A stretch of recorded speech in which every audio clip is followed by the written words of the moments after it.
What's up, guys? Hello everybody, Super Effective 87 here. I've been gone for like 2 years or 2.5 years or something crazy like that. Maybe 3, I don't know. Point being, it's been a long time.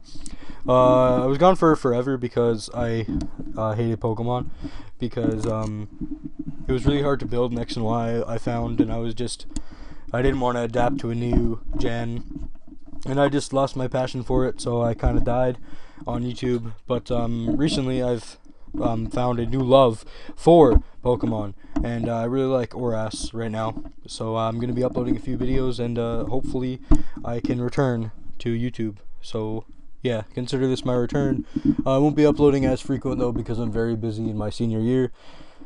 But I'll try and upload as much as I can, and I'll try and not take like huge 3-week breaks like I used to. So anyways, we've got a battle in the OU tier. I'm on the other side. I'm over here. My name is Paraburn Crit Freeze, and I have this hyper offensive team I built with Mega Alakazam and Custap Lead Skarmory. I don't really like Custap Lead Skarmory in this gen because Defog kind of owns it, and it's like you can't really stop Defog. I mean, you could taunt, but Defog users like Lottie, which he has right here, are very, very fast. So it's hard to have something that's faster to taunt it. So it's kind of not really that reliable. But I really like Stealth Rock and Spikes with Mega Alakazam because it just puts a lot of pressure on the opposing team, or the opponent's team, because it has so much power behind it. So I think my idea was to use this core of Custap Lead Skarmory and Mega Alakazam so I could pressure a lot and rack up a lot of damage because of forcing them to switch and such like that. Then I've got Rock Polish Landorus to Rock Polish after stuff has been weakened and hopefully sweep. Got a Bird check, got a Fairy check, and then I have Bishop check. Just a bunch of stuff that Hyper Offense needs in my opinion. My opponent over here, Sugayo, has Mega Lopunny, which is really, really good against offense normally. But the cool thing about Mega Alakazam is that it outspeeds Lopunny naturally, so it's a really good check to it. He has defog on his Latios, which kind of sucks because he can defog away my hazards. So, but I do have Scizor so I can trap it. So if I am able to keep my Skarmory alive, I will be able to trap it.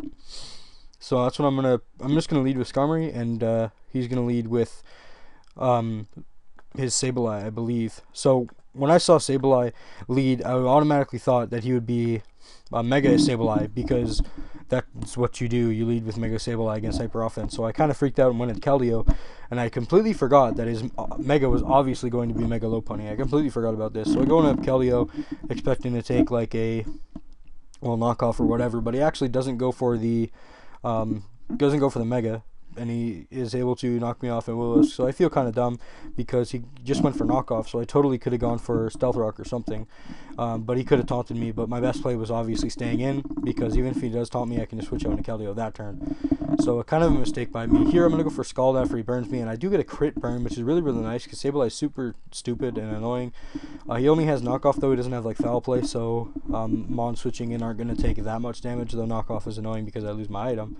But yeah, I get the Scald crit burn. He's forced to recover here, so I'm going to take this opportunity to go to my Landorus. This is a modest Landorus with like Rock Polish, Stab, Sludge Wave, stuff like that. And he doesn't really have much for a switch in for Landorus. He can go into his Latios, but that gives me a chance to go for my Scizor and trap it. So I wasn't really afraid of just going for Earth Power here, and I wasn't afraid of his Latios coming into my Earth Power. I'm going to go for Earth Power here. It hits Ferrothorn, does like 50%, which is really, really good. That does make me believe that he's specially defensive, because I think that's supposed to do more, but it doesn't really matter. Here I'm going to go to my Skarmory because I can taunt this and set up hazards all day. And he's going to Leech Seed me as I set up Stealth Rocks. He goes for a T-Wave, which is kind of dumb. I don't know why he did that. He could have just gone straight into Latios. Like, he didn't really gain much from that T-Wave. Here I'm going to go for Spikes because, like I said, I don't care if Latios comes in because he's definitely going to go for a Defog. I'm going to go to my Scizor. He could HP Fire me, but seeing as though he has a Heatran to take Scizors on, and U-turn pivots in the form of his Ferrothorn and his Azumarill, I wasn't really thinking that he would have HP Fire. Here, I'm going to bring my Landorus on the Overheat from the Heatran. I didn't think he would be Overheat. I thought he'd be something else, not sure what, but he does take me down really, really low. I'm going to go to my Keldeo next to resist it, and after that, I go into my Skarm, predicting the Azumarill or the the Ferrothorn, something like that. More Ferrothorn than Azumarill though. And but he ends up going into Sableye, which kind of sucks. Now I have to go back into my Landorus, and I can fire off another Earth Power because he has no more Levitators to take this, and Ferrothorn will get 2 KO'd. So he's forced to sack Sableye here. And yeah, so that's cool. I get to knock out the Sableye, and now I have free reign with my other Pokemon because I don't have to switch into knockoffs. So that's kind of nice. He's going to bring out his Lopunny. I'm just going to let the Landorus die because it is burned and it's 4%. If you get rocks up, it's dead, and this is nice fake out fodder. So yeah, that's what's going to happen. I'm going to go into my Raikou here because I can't go to Alakazam because he outspeeds me, and I can't Mega. And I calc this, and I will live High Jump Kick just barely. Like, I live it with 1% if he gets max damage. But the point being, he can't kill me, like, at all. So I go into my Scizor here because he's weakened, and I can threaten to kill with the Bullet Punch. At least I thought it would kill. I wasn't really sure, but I didn't think he would want to risk that because it's a huge problem for my team. I'm going to be able to predict his switch out and go for the U-turn, and I go to my Scarm as he goes into his Ferrothorn.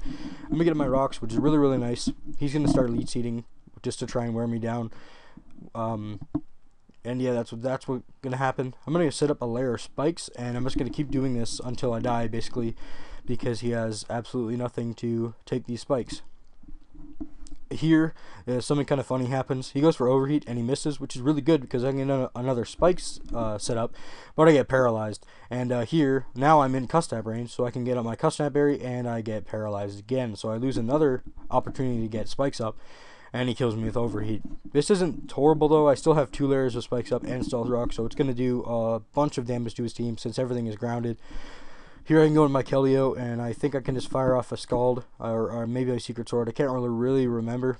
I go for Secret Sword because it hits everything super effectively except for Azumarill, and I wasn't really afraid of that coming in because it would have taken a lot of damage from the Stealth Rock and the spikes anyways. Here I am going to go for Taunt because I was afraid of him belly drumming. It was my best play because if I don't any belly drums, then I lose. So he's going to Aqua Jet and kill me with a combination of Aqua Jet and Burn. I'm going to go with my Raikou because I know it can take an Aqua Jet, and I do. I live with 1%, and I'm able to kill him with Thunderbolt. So now we're getting down to the wire. We're both going to have 2 Pokemon left after I let him kill my Raikou with a Fake Out, because my Raikou is not really going to be that useful. It's at 1%, and there's Stealth Rock's up, so obviously I shouldn't really keep it.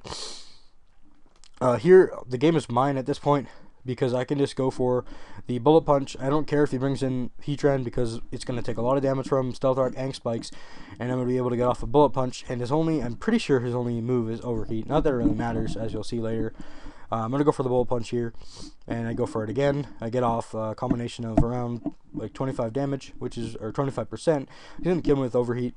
Now, my Alakazam is going to come in, and if I wasn't Mega, then he would have won, because Overheat would have done enough to the point where Fake Out would have killed me, and he outspeeds regular Alakazam anyways. But I'm going to go for Mega, and I get Trace when you Mega Evolve, so I'm going to get his Flash Fire, which means he cannot hit me with Overheat, which is kind of cool.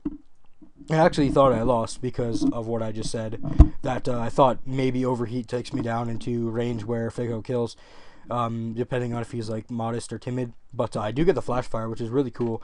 So now my Mega Alakazam can do what it does best and clean up teams. He's going to go into his Lopunny, and he's going to go for the Fake Out. It does 41%, and I'm able to knock him out with Psychic after I flinch. So that's going to be the game, guys. I hope you enjoyed it. And I hope you're all excited for my return as much as I am. I'm going to post more narrations like this and more lives because I like doing lives. I'm kind of sick right now, though, so that's why I kind of sound like cancer. But, yeah, I hope you guys enjoyed. I'll be back with another video sometime. See ya.